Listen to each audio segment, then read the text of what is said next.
physical eye. Of course, Christ says to us, I think it was, blessed are the peacemakers, for they shall see God. And by the way, if you hear children or a dog, I'm at home, so that might happen. So when we're talking about seeing God noetically, we're talking about seeing God within the very innermost being, or innermost parts of our soul, of our mental capacities, of our spiritual capacities. This is what we mean by seeing God noetically. So we're going to get into that. And so if we missed, let me go back here. When we think about worldviews or lenses through which we see everything, this is something that we discover that Christ challenged quite often. He encountered this quite often. And so forgive me if I slow walk this dog a little bit for the next couple of weeks, but he encountered this quite often, dealing with the Pharisees, Sadducees, scribes, fishermen, sinners, dealing with tax collectors, publicans, prostitutes, people who were ill or infirm, all kinds of people that he dealt with, rulers, soldiers, all of them. And so, let me make sure someone's not sending a text. Okay. And so he had to deal with not only their personal issues, but also deal with their worldviews, or the lenses through which they saw things. Okay. So in Matthew 5, we see in verse 21, Christ is challenging his disciples' worldview, because it would come into competition with how his worldview, and how he wanted to implant into them a Christ-like worldview or nature, or a Christ-like lens or way of seeing things. In order to implant into them, he had to root out what was already there, what had been implanted in them by their culture, by their religious upbringing, by their parents, by where they lived, by their ethnicity, by their socioeconomic status, by their being subject to Roman rule, all of those things. He was,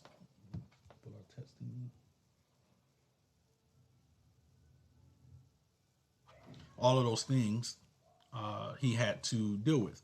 So he would tell them, this is a scenario where Christ had done a miracle, and crowds were coming from everywhere. So the Bible says in chapter 5 that he went up to a mountain, and his disciples went up there with him after he had got set. And he says that he starts teaching them, and he goes through all the Beatitudes and all of those things. And then he says in verse 21, ye have heard that it was said of them of old time, thou shalt not kill. But I say unto you that whosoever is angry with his brother without cause shall be in danger of the judgment. He says, ye have heard that it was said by them of old time, thou shalt not commit adultery. But I say unto you that whosoever looketh on a woman to lust after her hath committed adultery with her already in his heart. He goes on to say, it had been said, whosoever shall put away his wife, let him give her a writing of divorcement. But I say unto you that whosoever shall put away his wife, saving for the cause of fornication, causeth her to commit adultery. Again, ye have heard that it hath been said by them of old time, thou shalt not forswear thyself, but shalt perform unto the Lord thine oaths. But I say unto you, swear not at all. And I'm kind of summarizing the verses. But again, verse 38, ye have heard it, that it hath been said, an eye for an eye, and a tooth for a tooth. But I say unto you, that ye resist not evil, but whosoever shall smite thee on thy right cheek, turn to him the other also. Now, this is the one that, especially people from urban areas, they're like, nah, I'm from Detroit, I'm from New York, I'm from 7 Mile on the west side, I'm not turning the other cheek. This is the one that people do not like at all, especially African Americans, and and we get it. And that's another discussion for another day. But Christ here also goes on to say, "Ye have heard that it hath been said, Thou shalt love thy neighbor and hate thine enemy. But I say unto you, love your enemies, bless them that curse you, and do good to them that hate you, and pray for them which despitefully use you and persecute you." So he is challenging here their worldview, and also by extension their theological worldview. So he says, this is what you have heard, how you were raised, how you were taught, the society that you're in, your socioeconomic status, your own personal proclivities and dispositions, your own personal personality, your own religious upbringing. You have heard these things, but I say unto you. So he says several times here, you have heard, but I say unto you. And so what we have to do as believers, what we are doing, what Christ is doing in us, is he is taking what we have heard, all of the stuff that we have internalized, all of the stuff that we have adopted as our worldview, as our lens, how we operate, how we see things, our personal opinions, our personal modes of functioning, our personal modes of thinking. He is taking those and saying, hey, you have heard that if somebody does something to you, you got to do X, Y, and Z. You heard that on the streets when you was out there. You heard that when you was, out there with your boys. You have heard, hey, you're supposed to be a ladies' man. Or you have heard, hey, all this type of stuff that we have placed upon ourselves that determines or that can influence our worldview, and also by extension our theological worldview. Christ is saying, but I say unto you, do a different way. And so when we think about what is a lens or a worldview or a framework, a worldview is a comprehensive conception or apprehension of the world, especially from a specific standpoint. A theological worldview refers to the theological framework or lens of ideas and beliefs through which an individual, group, or culture interprets the world and interacts with it. Some people call it a prism, the prism through which they view the world. Whatever it is, whether it's a worldview, a theological worldview, or lens, or a prism, or a framework, whatever that is, it's referring to how we deal with or see the world as individuals, as a group, or as a culture, and how we interpret the world and how we interact with it. And so these things can be molded by various things. I'm going to blow this up so you can see it. Our worldview, and again, our theological worldview, can be molded by our religious affiliation. And also, a lot of people don't think about this, or the lack thereof. Maybe you don't have a religious affiliation. Maybe you don't have I'm just kind of spiritual, but I don't really think I have to go anywhere in any organized fashion, or attend any specific body of believers or anything of that nature. So your religious affiliation or lack thereof, that can influence, or that can mold your worldview and your theological worldview. Your parents and parental upbringing, that molds and can affect your worldview and theological worldview, or the lens through which you view the world.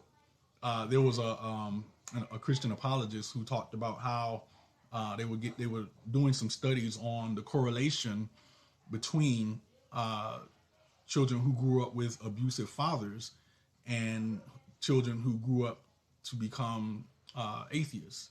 So there's people that look into these types of things, but said all that to say that like parents and parental upbringing can all influence your worldview and theological worldview, or the framework through which you view the world, the lens through which you see everything.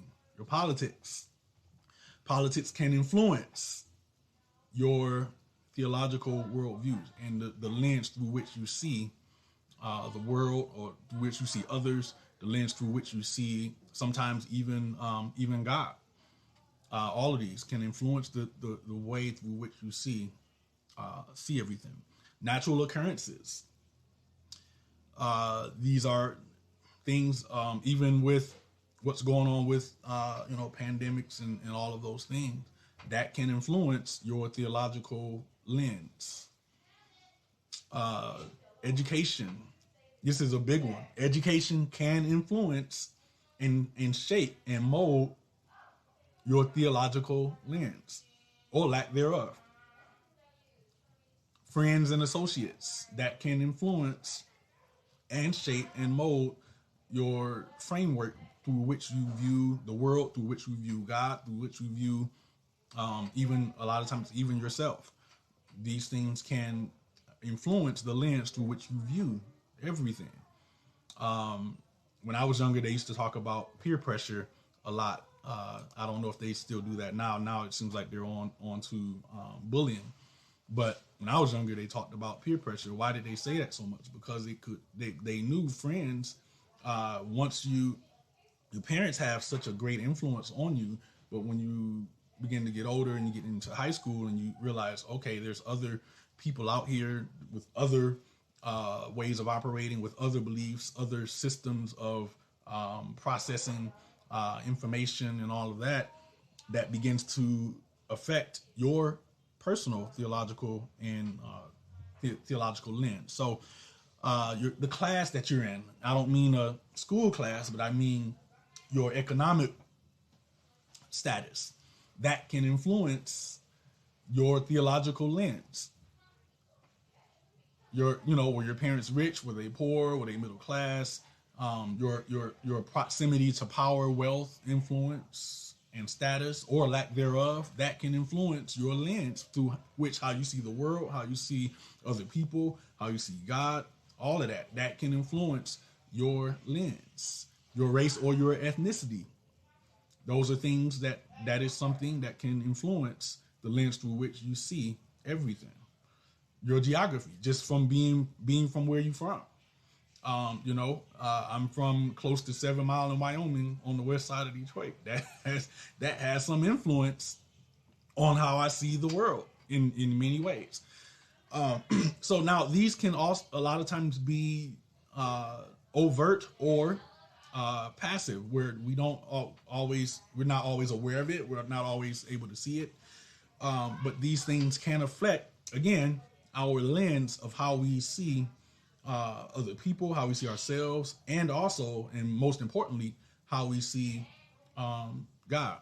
Okay, so theological worldviews can have an effect on what happens in individual life choices, relationships, and even geopolitics. Our theological lenses, how we view God, how we view others in light of God, how we view ourselves in light of being created in this image and likeness, how we view and see ourselves and see God and see others, has great implications on our choices that we make, our relationships, and even in geopolitics. For example, in our personal choices, our theological lens can determine for some when they're at, say, for example, and I'm just using this as an example, if our theological lens is one of prosperity, and I'm not talking about good prosperity teaching, but I'm talking about bad prosperity teaching.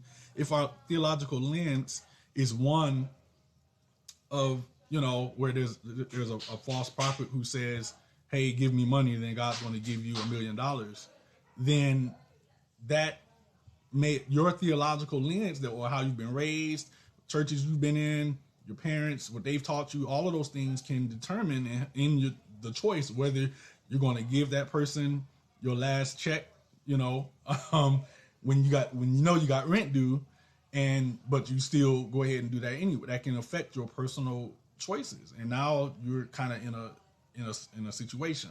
Okay, you have in your relationships, it can affect that. You know how you relate to your spouse, or how you relate to your friends and various other ones. It affects geopolitics as well, so we know that. All right, so here's a few things I saw. I've seen this online a few times, but I picked out some that I thought was really that we really see a lot in the Christian faith. So we're going to narrow this down from just general worldviews, general lens, down to how we see ourselves and how we see other people and how we see God. Okay, so I'm going to blow this up so you can see it. Our cognitive biases to be aware of and exercising introspection. We want to just take a moment as we read through these and have introspection. A lot of times we are not aware of these things in our heart, in our minds, but we kind of do them subconsciously. But we can have in-group favoritism. We favor people who are in our in-group as opposed to an out-group. We do that, especially if we are, believers. We can do that sometimes, even unknowingly. A lot of times we can do that. Fundamental attribution error. We judge others on their personality or fundamental character, but we judge ourselves on the situation. We judge others on their personality or fundamental character, but we judge ourselves on the situation. In other words, we show ourselves more grace than we show others. That's something that we do a lot, but a lot of times we don't know that we're doing it. We're kind of it's kind of a subconscious thing. So we're not thinking about others, but asking ourselves right now as I'm reading these, am I doing that? Is this something that I'm doing? Let me make sure it's still blown up. Yep. Okay. So bandwagon effect. Ideas, fads, and beliefs grow as more people adopt them. As a believer, as a Christian, as more people adopt certain beliefs, as more people adopt certain ways of thinking, does it grow in you? The more people do that.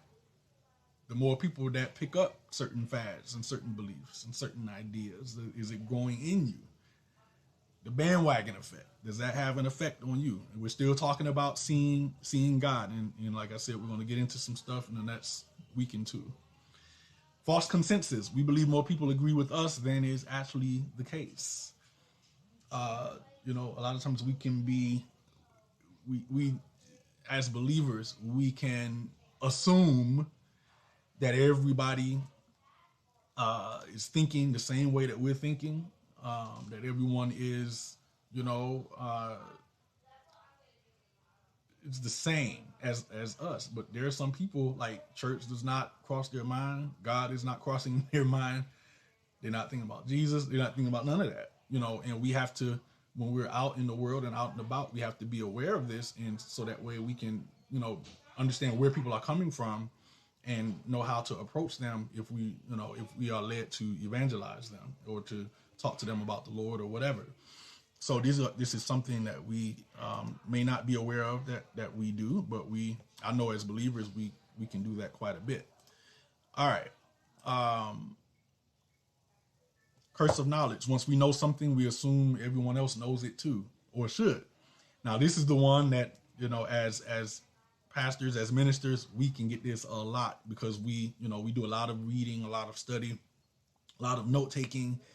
And, I had to learn even on Sundays, like, I can't give everybody the whole director's cut. So, how like in a movie, they have the director's cut where the director is like, okay, this is all the stuff I couldn't show you because the studio wouldn't let us put the whole thing in there. I can't give it, as ministers, we can't give everybody the director's cut on Sundays. We have to give them, just enough to get by before they tune you out. So we have to leave some things on the cutting room floor. And so once we know certain things, when we're learning and doing our study, even in our private study for our own self edification of the scriptures and all of that, we have to make sure that we're not just assuming that everyone else knows this or should know this, but we have to be wise there. All right, so just world hypothesis. We tend to believe the world is just, therefore we assume acts of injustice are deserved. This is one I was thinking about it because it reminds me of in the book of Job, where Job has his three friends there. Job is going through all the stuff that he's going through, and he has the friends there like, Job, did you like sin? Is there something that you did? Like, what did you do to deserve this? You know? And or I think about the one the man that was blind, and Jesus's disciples said, he's blind. So did his parents sin? Who sinned? Was it him or his parents? And Jesus is like, nobody sinned. This is for the glory of God. And we can have a lot of times that mindset that the world is just it self-corrects, and those who are suffering, they probably deserve it. Okay, we can have that mindset. Naive realism. We believe that we observe objective reality and that others are irrational, uninformed, or biased. We think that everybody else is the one that's not thinking clearly, and we're the only ones thinking clearly. We're still talking about seeing God, and we're going to get into that. So, naive cynicism. We believe that we observe objective reality and that other people have a higher egocentric bias than they actually do in their intentions and actions. Anchoring. We rely heavily on the first information introduced. We don't have any nuance. We don't have any way like thinking. We just whoever was the first person to introduce us to an idea or concept, we take that and we run with that. All right. Reactance. We do the opposite of what we're told, especially when we perceive threats to personal choices. That's a huge one. Confirmation bias. Everybody's probably heard this in the last couple of years. We tend to find and remember information that confirms our perceptions, beliefs, and ideas. This is one of the things that we see quite a bit. Third person effect. We believe that others are more affected by mass media consumption than we ourselves are. So in a sense, we lie to ourselves that, it's everybody else that's deceived. It's everybody else that's a sheeple. It's everybody else that's sheep, but I'm the only one that's not affected by it. That, again, mass media, media consumption, social media, all those things can affect how we view ourselves, how we view others, how we view the world, and how we view God. So we have to be cognizant and aware of that. All right. Availability cascade, tied to our need for social acceptance, collective beliefs gain more plausibility through public repetition. The more and more we hear something, then we tend to adhere or believe to it. Declinism. We tend to romanticize the past and view the future negatively, believing that society's institutions are by and large in decline. Now, I told you I Christianized this just a bit. We tend to assume all the time that, the church is this, the church is that. Back in the day, the church, but sometimes we don't approach that subject with nuance that, hey, yeah, sometimes the church back in the day didn't have everything right either. We don't have everything right now, but there's some good things going on. Just like back then, there was some good things going on, but it was also some things that got swept under the rug that nobody talked about, and we're just now finding out about it. So we have to be careful with that. Status quo bias. We tend to prefer things to stay the same. Changes from the baseline are considered to be a loss. Stereotyping. We adopt generalized beliefs that members of a group will have certain characteristics despite not having information about each individual. Authority bias. We trust and are more often influenced by the opinions of authority figures. All right. Law of triviality. We give disproportionate weight to trivial issues, often while avoiding more complex issues. Blind spot bias. We don't think we have bias, and we see it in others more than ourselves. We can see, we're able to point out the bias in everybody else but ourselves. And so, again, Christ was challenging worldview. So what we're doing is challenging our own worldview. And we're going to end with this for this lesson, and we'll start back up on next week. To be aware requires watchfulness and sobriety in the very seat of your being. So we want to be aware of, those are just examples. There's many, many more. A lot of times we tend to focus on, when we're talking about being self-aware, watchfulness for our soul, watchfulness for our spirituality, working out our salvation with fear and trembling. When we're thinking about those, we often think about, okay, there's, sex, drugs, stealing, that fighting, that type of stuff. But a lot of times it's literally just ego self. All of the things that I just read in that whole list boil down for the most part to one thing: ego self, egoism. Our ego is out of whack, and a lot of times we don't even notice it. Yep, I know, a lot we speaking in tongues, we shouting and dancing, and we running around and, doing everything that we do as believers. But a lot of times we don't notice that our ego is out of whack, and it's causing us to miss God. It's causing us to not view our neighbor with the proper lens. It's causing us not to view ourselves with the proper lens. Sometimes even I believe it was Archbishop Varan Ash. He talked about how even people that you think are narcissistic, people that you think are they're so conceited, they're so haughty. A lot of times those people actually have low self-esteem because of ego. It's weird, but their huge ego causes them to have low self-esteem, but it presents itself as, in certain ways. So our ego self, our egoism is something that can cause us to, again, not view God properly, not view our neighbors properly, and not view ourselves properly. And so Christ comes and gives us a corrective lens, just like I have here, corrective lenses. Christ comes and gives us corrective lenses so that we can see these things, see the world properly, so that we can see ourselves and our neighbor and God properly. So St. Theophan the Recluse says, you must kill egoism. If you don't kill it yourself, then the Lord, hammer blow after hammer blow, shall send various misfortunes so as to crush this stone. In other words, God will use the things that happen in your life to try to get rid of or root out that egoism that's in you. And I say this often to our church. I'm going to close with this since it's after 8. That same word that we find in the New Testament for salvation is also the same word that's used for when Christ heals people. It's the same word, sozo, or suzo. I hope I'm saying it right in the Greek. And so when we're talking about coming from an Eastern Christian perspective, we're talking about how Christ comes and is not only just giving us he's not just giving us a get out of hell free card, but he is coming and healing us from a sickness. He's coming and healing us through the means of salvation, through the process of salvation, and healing us from the sickness of sin, which most of the time at its root is egoism, is ego self. He is sozoing us, if I can use it like that, or healing us from ego self. Because ego